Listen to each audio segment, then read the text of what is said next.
Olá, oitavo ano, tudo bem? Eu sou o professor Edjoel, quero dar as boas-vindas a você, estudante, aos responsáveis que acompanham nossas aulas e, claro, nossos queridos colegas professores são sempre muito bem-vindos aqui nas aulas de ciências do Centro de Mídias. Então hoje, dando sequência aí, a gente falou na aula anterior sobre reprodução assexuada, Então hoje a gente vai começar a falar aí sobre reprodução sexuada. Para começar a gente falar em animais, depois vai ter aula a falar sobre os processos reprodutivos em seres humanos, depois vamos falar em vegetais também. Inclusive a última aula vai ser sobre vegetais. Mas é muito importante que todos participem, eu costumo falar que a parte mais legal da aula é a interação de vocês, e para ter interação a gente sempre tem que ter alguém muito especial aqui. Hoje temos a nossa querida professora Elaine. Olá, alunos, tudo bem? Como o professor Edjoel disse, hoje estarei aqui com vocês. Espero que tenhamos aí uma ótima semana, porque eu sei que a aula vai ser show. Oba, tomara, professor? Obrigado. Então vamos lá. Então vamos ver aí qual é o objetivo da aula de hoje. Tá aí, ó.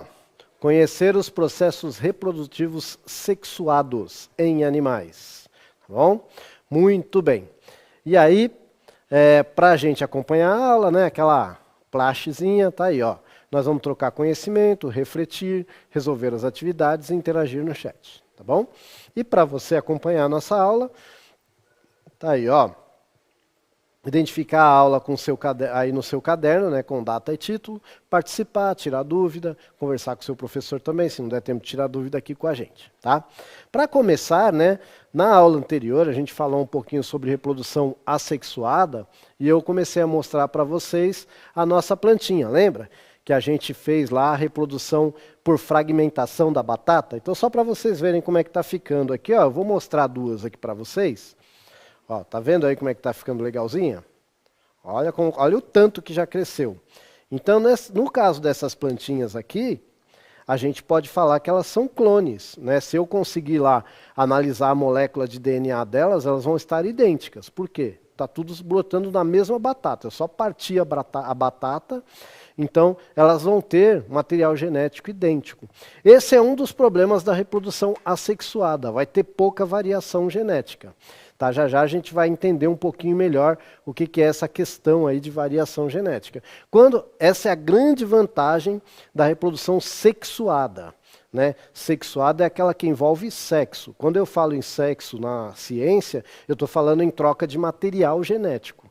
Tá, e essa troca de material genético aumenta a variabilidade na população. E isso é uma vantagem. Tá? Por que a gente vê hoje, por exemplo, a gente está passando aqui por uma pandemia. Por que para algumas pessoas essa doença é tão grave e para outras ela é menos grave? Por causa da variação genética. Assim como o vírus tem uma variação genética, nós também temos. Então vai nos afetar de forma diferente. Se tivéssemos todos a mesma genética idêntica, iria afetar da mesma forma todo mundo. Isso poderia ser muito bom se afetasse pouco, ou poderia ser muito ruim se afetasse muito. Tá? Então essa variação na natureza ela é importante. Tá bom? Muito bem. Dito isto, vamos lembrar, então, na aula passada a gente começou falando aí das bactérias, que elas vão se reproduzir assexuadamente por bipartição ou cisciparidade, que é esse processinho aí, uma se transforma em duas, ponto. Quando a gente fala de protozoário é a mesma coisa, a gente vai ter aí a diferença da bactéria para o protista, é que a bactéria não vai ter núcleo na sua célula, o protista vai ter, e aí um ser vivo se transforma em dois através da divisão celular. E eu já vou perguntar direto para você, pode deixar aí na tela, na reprodução sexuada, será que também vai ocorrer divisão celular, como a gente viu ali na bactéria e como a gente viu ali no protista? Eu vou dar 2 minutinhos aí para você responder.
Vamos lá, então. A aluna Micaela, da Escola Mascarenhas, lá de Paulínia. Ela disse que acredita que sim. O aluno Tomás, lá de Mogi, da Sônia, Mogi Guaçu, disse que sim também. Os alunos da Escola Estrina Paco, lá de São Carlos, colocaram sim, mitose e meiose. Olha, aí sim, hein? Deixa eu ver aqui. O aluno Evandro, lá de Grajaú. Ou melhor, o aluno da Escola Evandro Cavalcante, da região de Grajaú, o Daniel, disse que sim. O Joel, da Joel? Isso. Oh, quase meu xará, hein? Aí sim. Da Prof. Fernanda, disse que sim, também. São lá de Amparo. Todos que eu vi aqui disseram que sim, viu? Olha. O Lucas complementou, ele colocou assim, da professora Meire. Mas o óvulo já teria que estar fertilizado para que ocorra o chamado gêmeos. Ah, a professora caiu na minha pegadinha, hein, professora? Mas legal, vou falar disso também, foi bom lembrar. Como que é o nome da professora?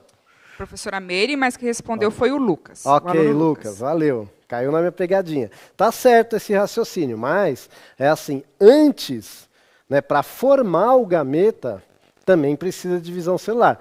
Teve até uma educanda que colocou aí, meiose e mitose. A mitose, ela vai ocorrer para, por exemplo, no meu caso, eu que sou ser humano, para cicatrizar um machucado, para quando eu estou crescendo, então isso vai acontecer a mitose, as células vão se dividindo para o tecido crescer. Mas para produzir gametas, aí é a meiose. Quem são os gametas? Espermatozoide e óvulo. Tá? Mas eu vou explicar com calma, aí você vai ver que não é difícil e não precisa ficar estressado, porque vocês vão ter aí muitas aulas sobre isso ainda no decorrer da sua vida acadêmica. Hoje é só um primeiro contato. Então, ó, eu fiz essa imagenzinha aí, tá? Então, o que quer dizer esse 2N aí? Você está vendo que tem um risquinho vermelho e um risquinho azul. O risquinho vermelho está representando o material genético que você recebe da sua mãe. O risquinho azul está representando o material genético que você recebe do seu pai. Tá ok? Então, olha só que interessante. Por que é importante eu entender isso? Porque todas as células do seu corpo vão ter material genético proveniente do seu pai e da sua mãe. Tá bom? Então, vamos ver ali, ó, continuando lá. Bom, então tá aí, ó, herança genética do pai, herança genética da mãe. Aí o que acontece? Quando a célula sofre uma primeira divisão, ela vai continuar com todo o seu material genético. Porém, os gametas terão só metade do material genético. Por isso que você tem parte do material genético da mãe e parte do material genético do pai. É a segunda parte da meiose. Olha só que interessante. Então, digamos que isso aí esteja representando a formação de espermatozoides. Você vai ver aí que você tem espermatozoide só com risquinho vermelho e você tem espermatozoide só com o risquinho preto. É lógico que isso está bem simplificado, tá? E você pode ter ainda espermatozoide com risquinho metade vermelho e metade preto, tá? Porque na hora dessa divisão, o material genético pode se misturar. Isso é que faz a gente ser tão diverso. Às vezes, numa mesma família, com 6 irmãos, né, um vai ter o cabelo mais claro, o outro mais escuro, a pele mais clara, mais escura, um vai ficar mais alto, outro mais baixo, por causa dessa variação genética. Alguns vão ter um material mais do pai, outro da mãe, outro do avô materno, do avô paterno. Esse sorteio, vamos colocar assim, da natureza é para que haja essa diversidade, porque isso facilita a vida da espécie na natureza. Tá? Eu vou ter diferentes dificuldades na vida, né? Então, determinada característica pode facilitar mais para mim ou para o meu irmão. Um exemplo, lógico que eu estou falando aqui numa vida selvagem, etc. e tal. Tá? Então é para isso. É meio que a natureza criou essa forma para dar mais oportunidade para seres da mesma espécie sobreviverem. Isso a gente chama de variedade genética, que vai acontecer na hora que está produzindo os gametas. Tá bom? Muito bem. Então, ó, olha só que legal. A célula do meu corpo é 2N, ou seja, ela vai ter o material genético do papai e da mamãe. A célula que é o gameta, ela vai ser só N. Ela vai ser uma mescla desses dois, mas ela vai ser só metade. Por que só metade? Porque a outra metade tem que vir do parceiro. Tá bom? Muito bem. Então, dá uma olhadinha aqui, ó. Só para a gente recordar aqui, ó. Isso aqui está representando uma célula. Tá bom? Então eu vou tirar aqui, isso aqui seria o citoplasma da célula. Ó, vou tirar o citoplasma. Perdão, isso aqui seria a membrana da célula. Vou tirar a membraninha da célula aqui. Tá bom? Esse aqui seria o citoplasma da célula. Ó, vou tirar aqui. Isso, ó. Esse cara aqui que está em volta seria o citoplasma da célula, onde ficam as maioria das organelas e tal. Aqui envolto está o núcleo. Eita, saiu só metade do núcleo. Saiu só a membrana do núcleo. Olha o meu núcleozinho aqui, ó, tá vendo? Que bonitinho. Esse cara aqui está representando o cromossomo. Ó, peguei um aqui. Está representando um cromossomo. Enrolado no cromossomo, eu tenho a molécula de DNA. Eu peguei justo um que eu não consigo desenrolar. Deixa eu pegar outro. Pronto, aqui, ó. Aqui, ó. É aqui que estão as receitas para as nossas características. Então a gente herda metade dessa receita da mamãe e metade do papai. Tá bom? E na hora que a gente vai produzir os nossos gametas, vai estar essa mescla aí. Mas lembrando que a gente só vai produzir com metade dos cromossomos, dos materiais. A outra metade virá do seu parceiro, da sua parceira. Tá bom? Só para a gente entender. Espero que não tenha ficado muito confuso. E aí eu já falei, mas eu quero ver se você prestou atenção. Responde para mim aí em 2 minutinhos. O que são gametas?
Vamos lá. O aluno Cauã, da Gabriela, disse espermatozoide e óvulos, lá da PEI João Ortiz. Olha. Depois temos aqui ó, a Larissa, da Pro Daniela. Os gametas são células especializadas que, durante o processo de reprodução sexuada, ficam responsáveis pela transmissão dos genes de uma geração para a seguinte. Eita. Para os humanos, os gametas são o ovacito secundário ou óvulo, gameta feminino, e o espermatozoide, gameta masculino. Muito bem. Vamos ver. Mais? Só mais um aí, saideira. Tá, vamos lá aqui. Ó. Da PEI Sônia Mogi Guaçu, aluno Tomás. São células que se reproduzem. Olha, então vamos ver aqui, ó. Lembra, eu mostrei ali mais ou menos, lógico, de uma forma muito simplificada, como é que se forma o gameta. Então, conforme foi falado aí, ó, o gameta feminino vai ser o óvulo. É lógico que é o desenho bem tosco aí que o professor fez só para representar, porque eu não encontrei nenhuma figura do óvulo sozinho, tá? Então, ele vai ter só metade do material genético aí. Por quê? A outra metade vai vir desse cara aí, que é o espermatozoide, tá? Tem um monte de nomezinho aí, não precisa se ater a esses nomezinhos, tá? Isso é porque foi a figura que eu encontrei. O importante é você saber que o espermatozoide ele vai ser muito menor do que o óvulo, né? E aí o que ele vai fazer? Ele vai, olha só a diferença do tamanho aí, ó.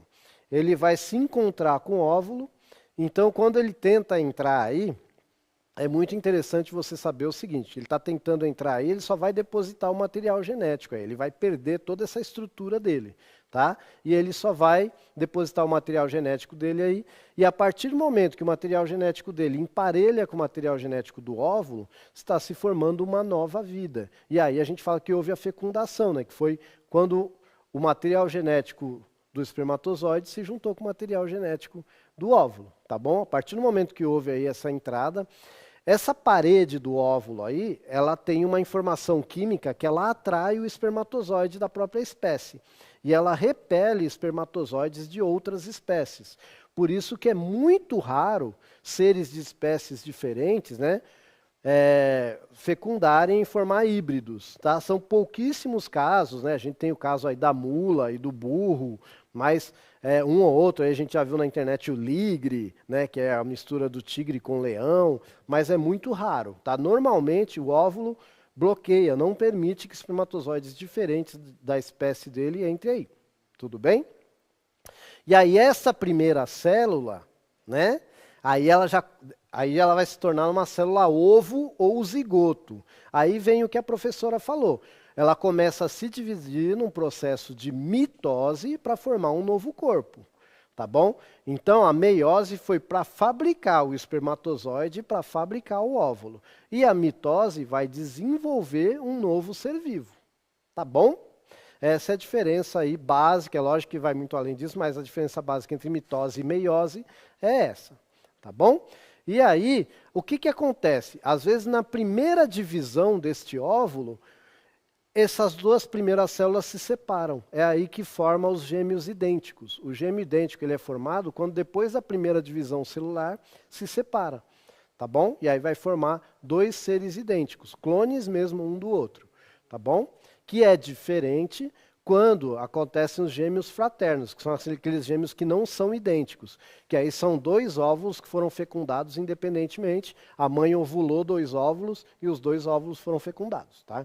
Então, são as duas formas aí de surgir gêmeos. Tudo bem?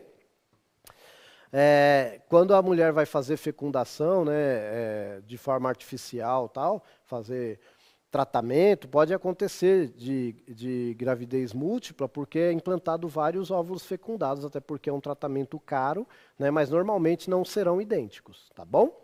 Muito bem. Então, vamos prosseguir aí. Só um pequeno parênteses. Tá? Agora eu quero saber o seguinte, falei de fecundação, mas não falei se ela é externa ou interna. Pensando nos animais como um todo, qual é a diferença entre fecundação externa e interna? 2 minutos.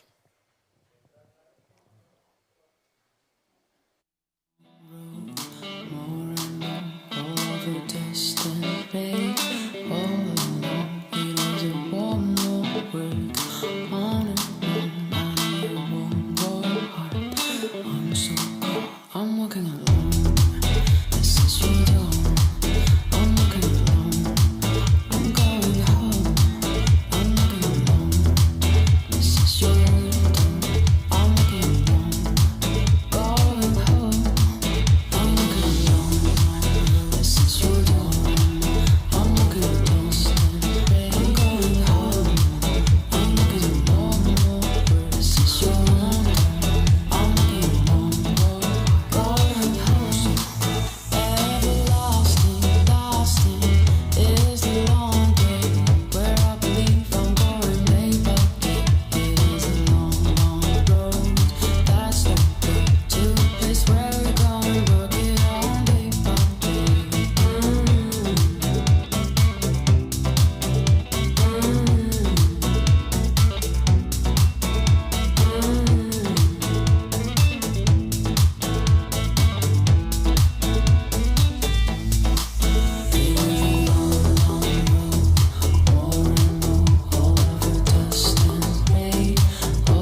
pessoal lá da Escola Estadual Zacarias Antônio da Silva, de Cotia, da Olha. Pro Beatriz. O aluno Davi disse: externas são nos casos como dos ovíparos, onde a fecundação ocorre fora dos corpos dos pais.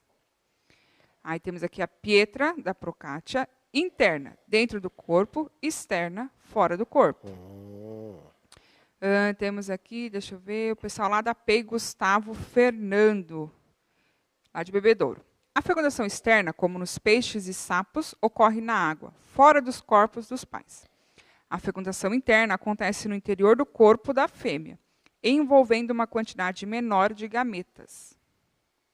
Mais? Pode pôr mais uma aí. Cauã, da Protânia. Externa, fora do organismo. Interna, dentro do organismo, da Escola Padre Manuel de Nóbrega. Perfeito. Então, tranquilo, né, gente? Então, ó, normalmente, os organismos que farão fecundação externa serão aquáticos, tá? A água facilita a fecundação externa. Então, por exemplo, muitos peixes, o que vai acontecer? A fêmea vai soltar o óvulo, que não é o ovo fecundado, é o óvulo, na água, e o peixe macho vai passar por cima soltando seu espermatozoide e vai embora. Tá? O espermatozoide vai ter que nadar, encontrar o óvulo, e depois que esse óvulo se transforma num zigoto, porque foi fecundado, né, se transforma numa célula-ovo, ele vai se prender em algum lugar e nem mãe nem pai vai cuidar dele, ele vai se virar sozinho. Tá?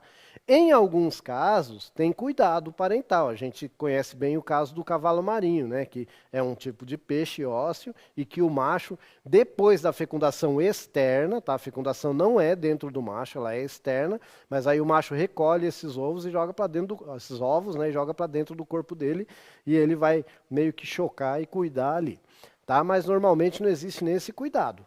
Tá? Vai soltar ali na água e lá vai ficar. Então isso é comum em peixes, é comum em anfíbios, quando a gente fala de vertebrados, tá? Mas existem muitos outros grupos de animais aí que vão fazer isso e serão invertebrados. E a fecundação interna é a que acontece, por exemplo, com o ser humano, com a esmagadora maioria dos mamíferos, né? Também com as aves, tá bom? Normalmente vai ser interno, vai desenvolver o ovo dentro do corpo, né? E aí ou vai botar o ovo, ou já vai nascer vivo, vai ser vivíparo, né? E aí já vai ser a fecundação dentro do corpo, vai ser a fecundação interna, ou seja, o espermatozoide é injetado para dentro do corpo feminino, normalmente, tá? E aí deve encontrar o óvulo lá dentro do corpo. Tá bom? Então essa é a diferença entre fecundação interna e fecundação externa. Muito bem. Então, até falei dos mamíferos aí, para a gente lembrar quem são os mamíferos, né? Esse monte de gente que tá aí. Tá bom? Então a gente falou um pouquinho de peixe, um pouquinho de anfíbio, um pouquinho de mamífero, mas, né, isso aí você pode aprofundar depois no assunto, tá bom? Muito bem, então o que nós vimos nessa aula? Reprodução sexuada em diferentes grupos de animais. Era essa a proposta. Lembrando que isso é uma sequência, tá, gente? A gente já falou de reprodução assexuada, né? Para quem está achando que é muito assunto, ainda vai ter aí umas 4 aulas só falando de reprodução, tá bom? Inclusive de reprodução nos seres humanos, tá bom? Muito bem. Então, ó, eu quero dizer que você pode avaliar essa aula através desse QR Code aí, através também do link, você entra lá, diz o que gostou, o que não gostou, o que achou chato, o que achou legal, e a professora Elaine vai dar o tchauzinho dela também. Tchau, tchau, pessoal. Até a próxima. Beijos.